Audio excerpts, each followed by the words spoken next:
Hey ladies, Christy asked me to hop on really quick and kind of talk to you guys about hostess coaching. So, disclaimer, I am no expert. However, I have learned some things through the past training that has really helped me increase my party sales. So I was going from about 200 on average to upwards of $500 or $600 on average. So these things have really worked, and I'll share with you what the big things that really helped me were. There are three main things. The first is to expect more of your hostesses. So before I was saying, okay, let me know when you have about 10 or 15 yeses.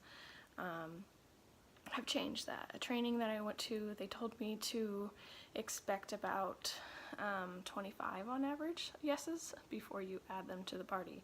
And by doing this, you expect more, so your lowest party is not so low if it's a bomb. So this has really helped me. The second is I've started calling all my hostesses. I am not always perfect.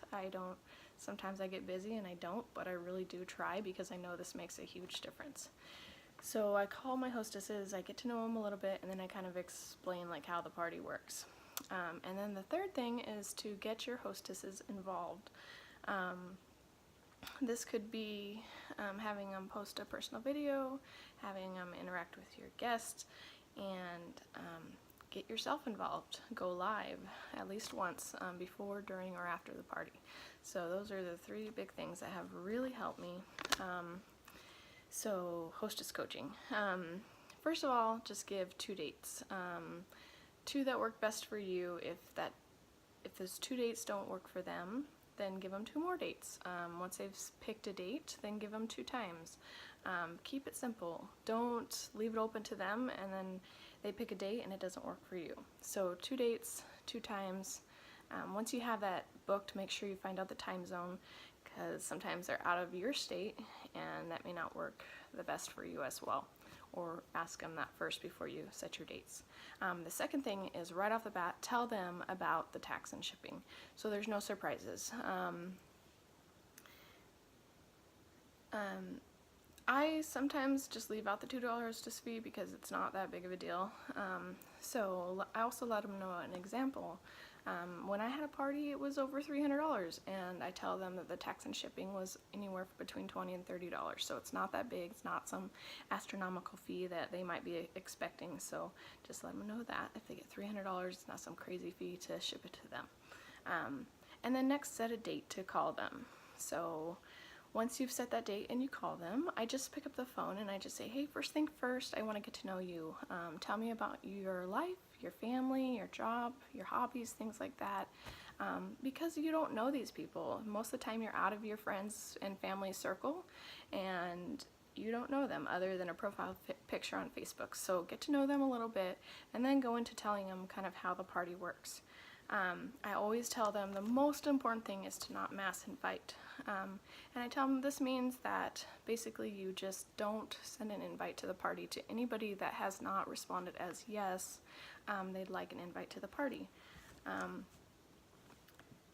And then I tell them that we send personal messages. I say I sent you an inviting email, or I will send you an inviting email. There's a sample message in there. It's really easy. You can tweak it if you like. Just copy, paste, and then I have them add the person that they're sending to's name, so it's more personalized and doesn't feel like it's like spam messaged. And I say don't prejudge. Like, that's the biggest thing, is don't prejudge. I did that in the beginning. I prejudged, and the second time around it was really surprising at how many people that I thought didn't want to go actually wanted to come to the party. So don't prejudge, just send it to anybody and everybody with kids in your lives, whether it be a mom, an auntie, a grandma, a teacher, it could be a grandpa, it could be an uncle. Don't prejudge, just copy, paste, add the name, send, don't think about it.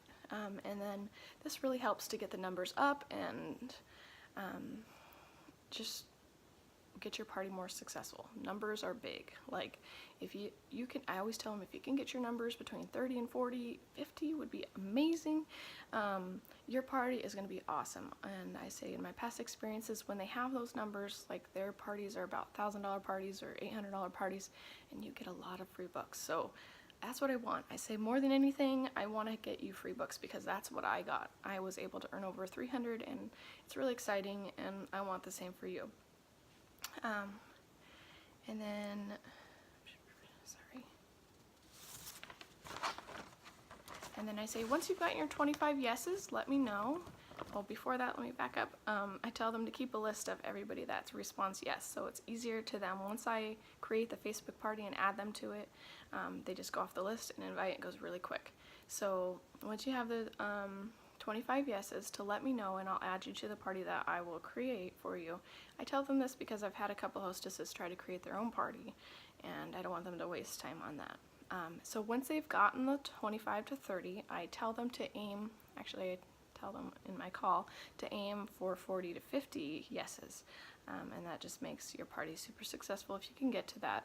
I always let them know that I'm here to help them every step of the way. That'll be messaging them of reminders or things to send to their friends to help this process move smoothly, not slowly.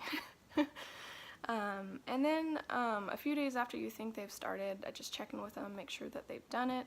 Don't wait for them because sometimes they procrastinate and it gets too late to saving your party. And then if they're having a hard time getting their numbers to where they need to be, I encourage them to send another message. I say, hey, send this message out. I say something like, hey, I'm just trying to get all the invites sent out for my Usborne book party. Would you like an invite? I always have them end it with a question because this prompts them to respond. And it's really cool to send them through Facebook Messenger because you could tell if they've read it or not. And usually people know that, so they're more tempted to respond because they don't want to feel like they're being rude by not responding. And then if they're still having trouble, have them go through their Facebook list again. Say, I know it's hard, just don't prejudge. Maybe go from the bottom of the list up, see who you might have missed, and just send more messages. And I just keep prompting them, like if they do this, if they don't prejudge, if they send a lot of messages, that it's going to help their party be super successful and they're going to be so happy that they did. And then just make your parties fun. Like, that's the biggest thing. Make the parties fun. Play games. Be goofy. I always do, on the first it's a welcome, and then getting to know the hostess or whatever, I always do a secondary thing. I say post your funniest Snapchat or Instagram picture. And this just gets people kind of lighten up and goofy and let them know that this party's going to be fun. That's just something fun that I like to do. I also like to do a pre-party game. Yes, you're giving out more prizes. You're not just giving the one book. I usually do 3 a party, so I'll do a pre-party, usually like 20 questions. They have to guess the book and get that book, or it'll be guess the book but then get a mystery book. I also do an on-time roll call prize. This has made a huge difference. Gets people to show up on time and they're more excited to win more prizes. I kind of pre-announce that in like a live video that there'll be more than one prize, just to get them excited. And then the third one is the free book. It could be a free book of your choice or a book you have in your stash, and then this is basically just for participation, orders, or random drawing. Yeah, you're giving away more prizes, but by doing that, like every party that my hostess has put the effort into inviting, if I know it's gonna be like good numbers and she's worked really hard, I'll give away 3 or 4 prizes. It takes more out of my commission, but I in turn get a huge in return, I guess, with party sales. So people are excited. If they get a prize, sometimes they're more willing to host. Maybe they're more interested in the business. Like, it's a huge return. So get your numbers up, get them excited, give away prizes, like make it fun, and you're gonna be very grateful that you did. And then I think that's it, but let me see. Oh, and then day of, I always have my hostess post, day of or day before, have them post a silly video. It could be a Snapchat, it could be their kids jumping around, it could be one of those boomerang videos, you know, something that gets their guest excited for the party. And then if you can, even have them post a picture of their kids and their favorite Usborne books. So yeah, this is my tips and things that I've learned along the way, and I promise, I guarantee if you implement some of them, you are going to see an increase in your party sales, because I sure have. And I hope you guys rock 2018, and I hope to see you at convention. Thank you, and I will talk to you guys later. Bye.